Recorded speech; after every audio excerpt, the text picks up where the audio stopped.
Good afternoon. My name is Meka Pali. In this video, I want to give a message of condolence to our First Lady, Monica Kaingos, on the loss of her husband, the President, Dr. Hage Kaingo. When you lose someone, especially your loved ones, there are always a lot of mixed feelings. And there are also a lot of questions you ask yourself. And these questions are, could this death be prevented? Did I do enough? Was there something I could have done to prevent this loss, to prevent this death, or to make it easier? Why my husband has to die? And why now? And you ask yourself, because of those feelings, you ask yourself, why the father of the nation, the president, has to die? Why he has to go now, before his time? Why he cannot complete what he has started?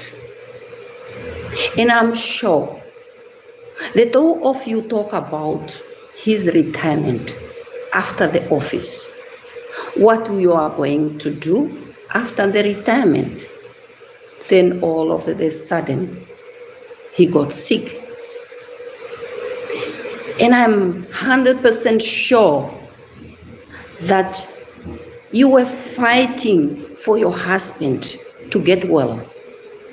Many women fight for their husband. You did the same. And I'm sure you have accompanied him when he is not feeling well. When the journey of his illness started, you accompanied him to the medical doctors. And I'm also sure you accompanied him to get his test results. First you go when the test has been done. I know you accompany him. You accompany him to receive his results. And I also know you accompanied him to get his first chemotherapy and radiation procedure to slow the progression of these cancer cells. You are the only person who were next to him. You know his pain better than anyone else.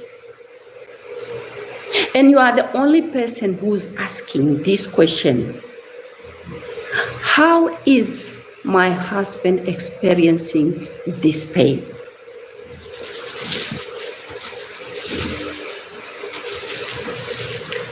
And all the emotion he felt while he was sick, you felt it too.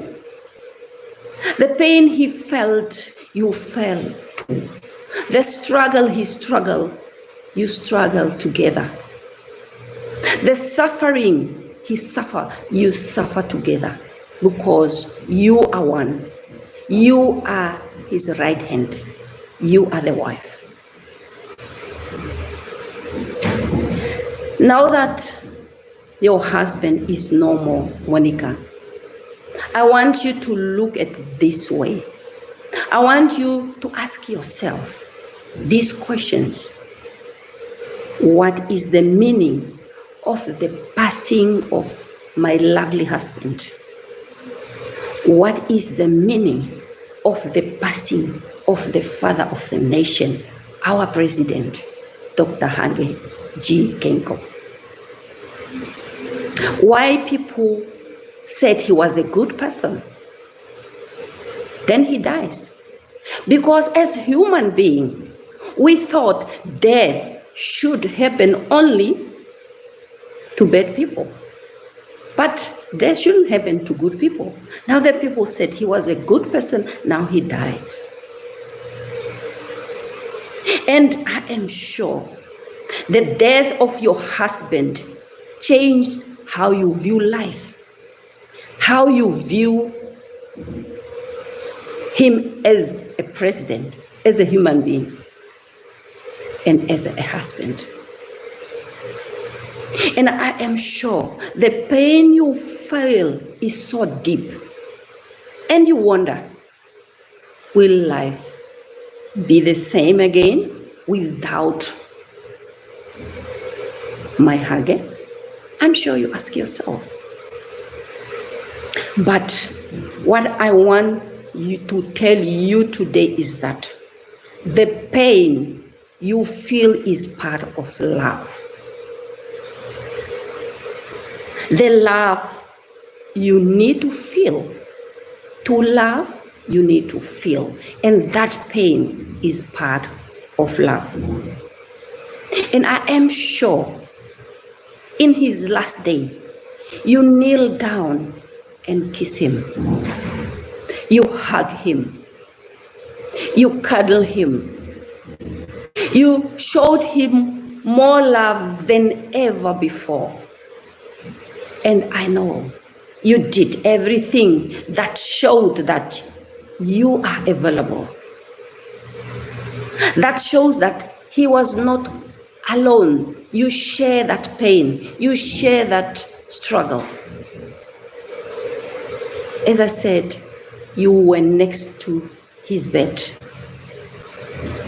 And that showed that, Monica, you have kept your vows, which says, in sickness and in health. You were there when he was healthy. You shared good moments together. You shared the table together. You shared trips together. You laughed together. You danced together. You did everything together. You were actually our role model as wives. As wives that you fight together. Not only when are good things. Not only when we have to eat nice. Not only when they called you the first lady. No. That showed that you have fought together. You kept your vow till death do us part. You kept, and I want to repeat that, you kept your vows.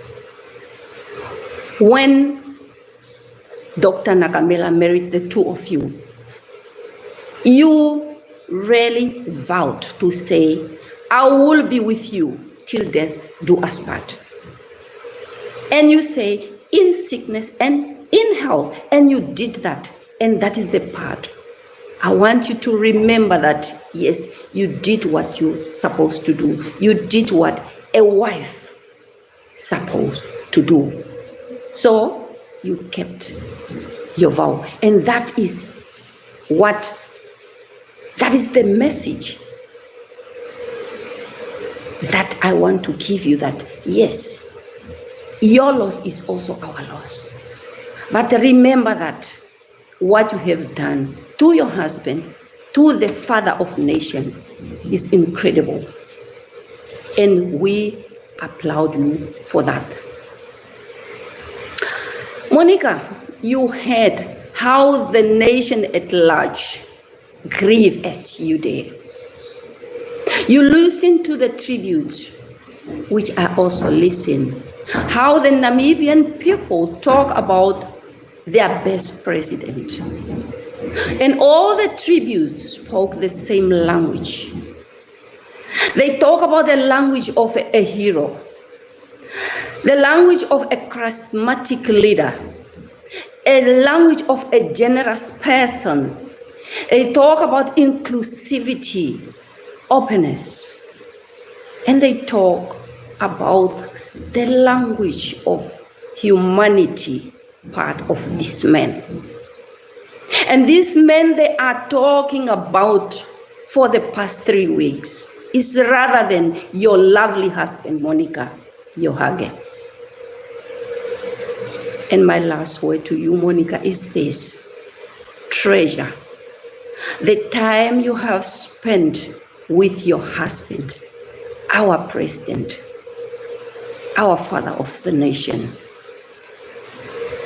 Think of the people you met through this period of mourning. It was and it is still a painful experience, Monica, but through this, you also met wonderful people. Through this difficult time, you met genuine people. Through this, that's when you know who is your real friends. Through this, you met many people who hold your right hand. And this experience taught you something about life, humanity, and the meaning of life. All of us as a nation, we learn from this experience is that he was indeed a charismatic leader. He was indeed a generous person. His humanity showed in all the tributes that I have listened to. And with this, lastly, Monica, I want you to know that, and the whole nation, I want you to know that I am sorry for your loss, and I thank you.